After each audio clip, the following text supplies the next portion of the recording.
I look at London, where you have a terrible mayor, terrible mayor, and it's been so changed.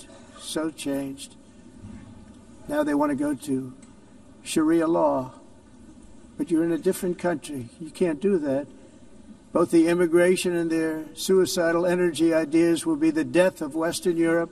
I think President Trump has shown he is racist, he is sexist, he is misogynistic, and he is Islamophobic. যুক্তরাষ্ট্রের president Donald ট্রাম্পের তীব্র সমালোচনা করেছেন যুক্তরাজ্যের রাজধানী লন্ডনের mayor Sadiq খান। তিনি ট্রাম্পকে বর্ণবাদী, লিঙ্গ বৈষম্যকারী, নারী ও ইসলাম বিদ্বেষী বলে মন্তব্য করেছেন। সম্প্রতি যুক্তরাজ্য সফরে গিয়ে ট্রাম্প লন্ডনের মেয়রের সমালোচনা করেন।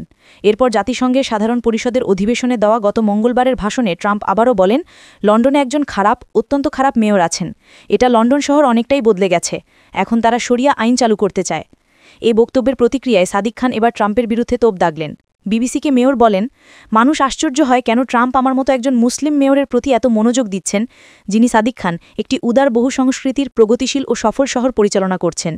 সাদিক খান আরও বলেন, আমি মনে করি প্রেসিডেন্ট ট্রাম্প দেখিয়েছেন যে তিনি একজন বর্ণবাদী, লিঙ্গ বৈষম্যকারী, নারী ও ইসলাম বিদ্বেষী মানুষ।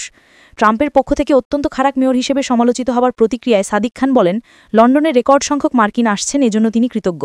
অর্থাৎ সাদিক খান বলতে চাইছেন, তিনি যদি এত খারাপই হন, তবে রেকর্ড সংখ্যক মার্কিন কেন তারই শহরে আসছেন? তিনি বলেন, বিভিন্ন মানদণ্ডে দেখা যায় সাংস্কৃতিক ক্ষেত্রে লন্ডন প্রায়ই বিশ্বের ১ নম্বর শহর।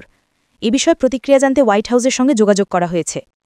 এর আগে গত বুধবার ব্রিটিশ ক্যাবিনেট মন্ত্রী প্যাট ম্যাকফাডেন মেয়র সাদিক খানের পক্ষে জোরালো অবস্থান নেন।